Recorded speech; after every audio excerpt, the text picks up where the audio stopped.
साथियों, एक नवविवाहिता ने गुरुदेव भगवान से कहा कि प्रभु, मैं 10 दिन पहले ही गृहस्थ धर्म में आई हूँ।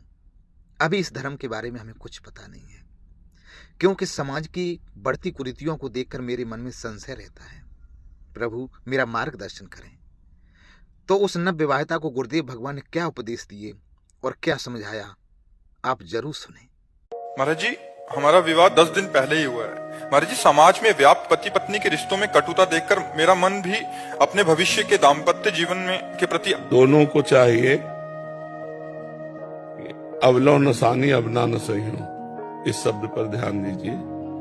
बॉयफ्रेंड गर्लफ्रेंड ये प्राय नए नए बच्चे बना लेते हैं।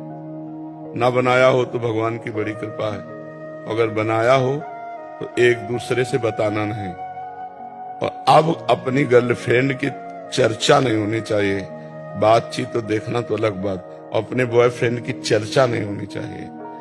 नया जीवन समझो, ब्याह हो जाने पीछे जो गलतियां हुई मतलब आप लोगों में ना होंगी, लेकिन जिनमें भी हो वो एक खटास वहीं से पैदा शुरू हो जाएगी। तो हमारे नए जीवन में खटास ना पैदा होने पावे, कटिंग कोई हमारी भावों की ना होने पावे, इसलिए हमको अपनी बात पूर्व जन्म की मानकर उसे छोड़ देना। अब नया जन्म क्या, अपनी पत्नी से अनुराग करे, अपने पति से अनुराग करे और एक दूसरे की घर गृहस्थी की गलतियों को क्षमा करे।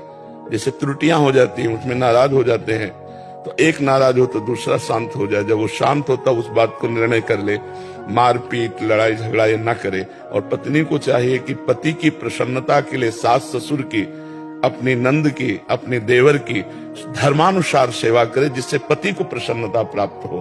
और पत्नी के लिए पति को चाहिए कि मेरी अर्धांग है, अर्धांग का मतलब जिससे मेरा आधा शरीर है, तो हम उसकी हर कामना की पूर्ति करें। और उसका हाथ हमने लिया है तो अगर वो 100 गलतियां भी करे हमारे सामने तो भी हम उसे क्षमा करके प्यार ही देंगे, डांट फटकार नहीं लगाएंगे। तो कभी विच्छेद हो ही नहीं सकता संबंध। अब जैसे ब्याह हुआ, कोई ऐसी हरकत दोनों के बीच में नहीं होनी चाहिए कि दोनों का मन मुटाव हो, कभी ऐसा नहीं होना चाहिए। एक दूसरे को फाइनल अपनी पूरी वृत्ति रख देनी चाहिए खोल के।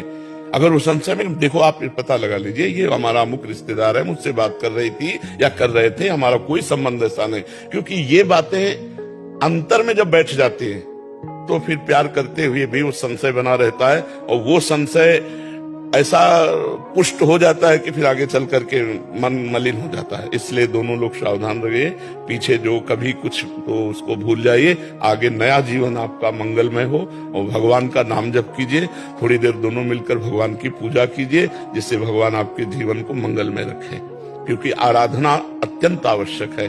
जैसे आप पवित्र आचरण करोगे तो आपकी जो संतान होगी वो पवित्र आचरण वाली बनेगी। आप ही नींव हैं, आगे की जो हमारी पीढ़ी है उसकी नींव है। आप नाम जप करते हुए, भगवान का चिंतन करते हुए जीवन व्यतीत करेंगे तो आपकी संतान बलवान, बुद्धिमान, तेजोमय होगी। आप गंदे चिंतन, गंदा आचरण, गंदा व्यवहार, वैसे गंदे व्यवहार वाले बच्चे होंगे।